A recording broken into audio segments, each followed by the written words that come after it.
counting? No, it's not. There's no counting. Now it's counting. Now it's counting. Now it's counting. Now it's counting. Here we go. Here we go. Hi, my name is Margaret Warren. I'm going to do an informative speech today. Please keep your questions and comments to the end of the speech. Thank you. Everybody wants to succeed and achieve in life. I remember the day my first sergeant told me. He came up to me and he told me that I couldn't be promoted because I was overweight by military standards. I was very upset. I was confused. I wanted to blame the military because I didn't feel it was fair by their standards that I wasn't able to be promoted.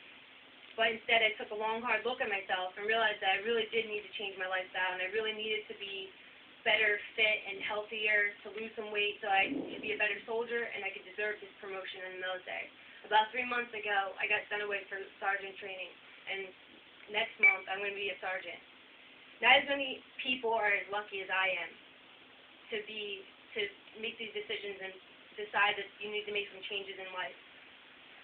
I'm going to inform you today about obesity, the complications that arise from obesity, and how you can prevent this in your life. The main points are, what is obesity and how is it rising in the U.S., what contributes to obesity, health risks associated with obesity, life effects on lifestyle, and taking steps to become healthier. Obesity is when a person's BMI, or body mass index, exceeds over 30%. BMI, or body mass index, is actually calculates your body fat from your height and your weight. This isn't always an accurate tool, though, because if you're pregnant, you're athletic, you have a lot of muscle mass, and if you're a child, they can't determine your real body mass index. As of 2007, the CDC, the Center of Disease and Control Prevention, reported that about 60 million adults, or about 30% of the population, was obese. Since 1980, the obesity rates for adults and children have doubled, and for adolescents has tripled. As you can see on this diagram up here, these are actually the different states, and they categorize it where different colors are determining the percentage of people that are actually obese within those states. So in 1990, all these light blues is good. That's actually lower percentages of the population within those states that are not like they're obese. There's 10% that are obese within those states. And as you see, in 98, they increase, they get darker in colors, and that there's more obesity. In 2007, most of these states are 20% and higher obesity, whereas only Colorado is the only state there that is less than 20% of the population is obese. That's amazing. So as you can see, that we have a problem. The United States is becoming a continent of obesity, and that these actually it's an issue of health complications. Arthritis and osteoporosis is triggered by people having excess weight on their bones.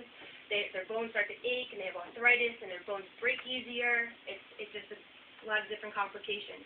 Asthma and breathing problems. Sleep apnea is actually when obese person is sleeping on their back, and the weight from the fat, the fat is on their chest, and it actually stops them from breathing, and they actually can die in their sleep. High blood pressure or hypertension. High cholesterol, which also can result in heart disease, clogged arteries, and heart attacks.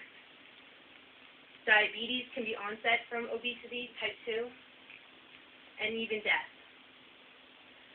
Also, we looked at what are some risks from being obese. We also want to look at what are some causes. What causes people to be obese in America? Genetics. A lot of people have obesity because it's genetics, so they triggered it on from their adults. They have a slower metabolism. Pre-existing medical problems, which are like a thyroid problem or something in that regard. Physical inactivity, which I associate with video games, laziness, TVs, just being inactive in your activities daily. Unhealthy eating habits, which are fast food restaurants, things like that sort. Emotional and psychological factors.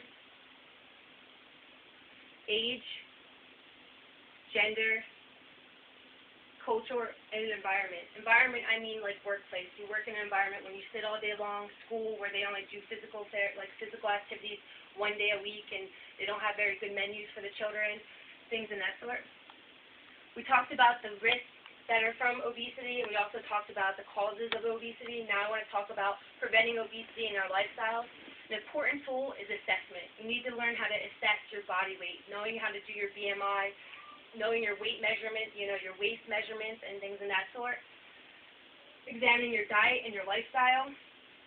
A very good thing that I learned from my nutrition class was energy in, energy out.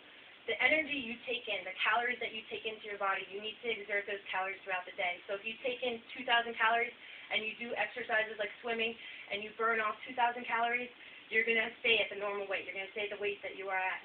If you take in 3,000 calories and you sit around all day long, you're probably going to gain weight over a couple of days from doing that type of activity. So that's a really good idea to think. It's easy to remember. It's energy in, energy out. Diet, knowing your dietary recommendations, knowing what you're supposed to be eating each day, eating healthier, not eating junk food all the time.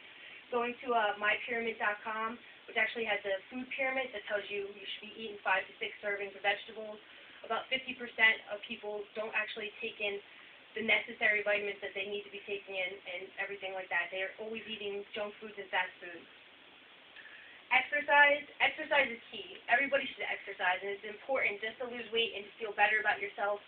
The CDC actually recommends that everyone should involve themselves in at least 30 minutes of physical activities every day. By just losing 5 to 10% of your weight, you can reduce all those risks that I had talked about from obesity. Taking small steps to improve your lifestyle in any way will allow you to live a happier and healthier life. Thank you. Any questions? How about fast food with obesity? Is that usually... Well, it's not generally exactly associated with it, but it is. I mean, if you eat fast food every day, you're going to gain 5 pounds over a month.